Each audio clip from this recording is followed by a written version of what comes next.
Hello and welcome to WedSites. I'm so excited you're here and ready to get organized with your wedding planning. And in this video, I'll give you a quick tour of your new wedding dashboard and all of the different tools you have access to. So let's get started. The first thing I want to show you is what an active WedSites dashboard looks like. You'll see here that we've got a breakdown of our guest list, our upcoming tasks, how we're tracking along with our wedding budget, and the vendors that we've booked for the wedding. From here, you can click on any one of these widgets to jump into the planning tools, but you can also visit the different tools from here in the sidebar. So first up, let's jump over to the wedding website builder. This is where you can start creating your own wedding website by personalizing and adding your own information. You can click through the templates to choose a design as a starting point. And that's where you can really get really creative and start customizing it, changing the colors, changing the fonts, adding your own photos, uploading your own graphics to create a really unique wedding website. Next is the wedding guest list. So this is where all of your guests' contact information, their dietary requirements, RSVP statuses, and responses will be stored. There's a lot that you can do with the wedding guest list, but I'll jump into this more deeper and tell you more about how you can use this tool in another video.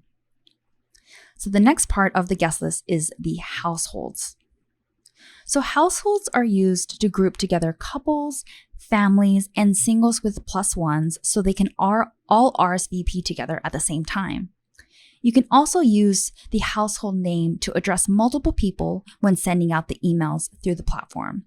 So rather than using someone's first name, you can just address them by their household name. So that might be Dear Alex and Samantha versus just Dear Alex, just as an example.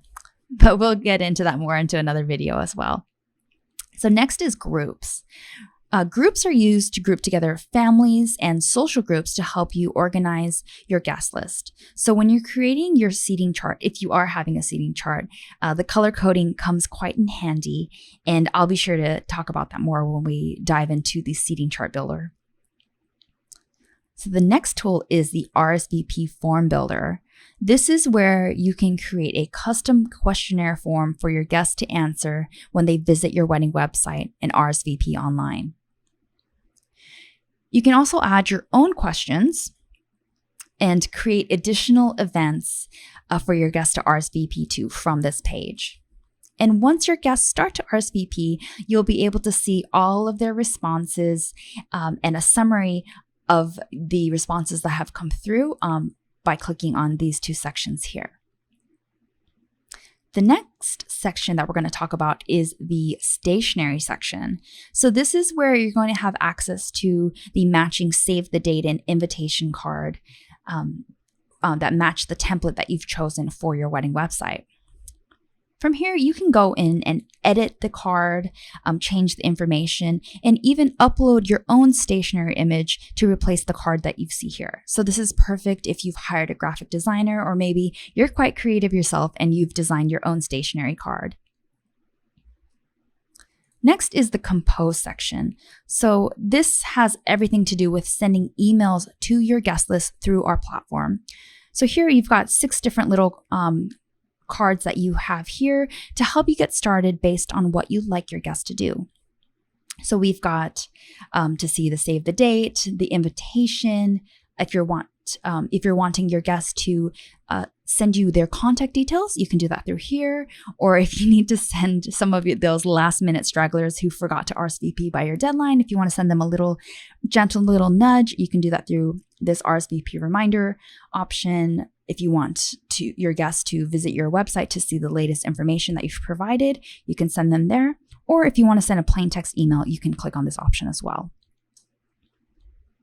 And once you start sending out emails, you'll be able to see the different messages that you've already sent just below here.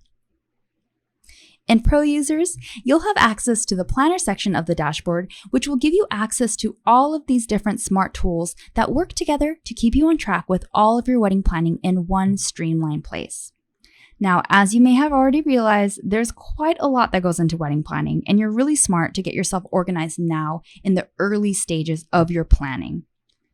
There are a lot of things you need to keep track of, and the first thing you need is a really, really good checklist. So in the next video, I'll walk you through how to set up your digital planner and all of the different tools you'll have access to help you stay on track and plan a stress-free wedding.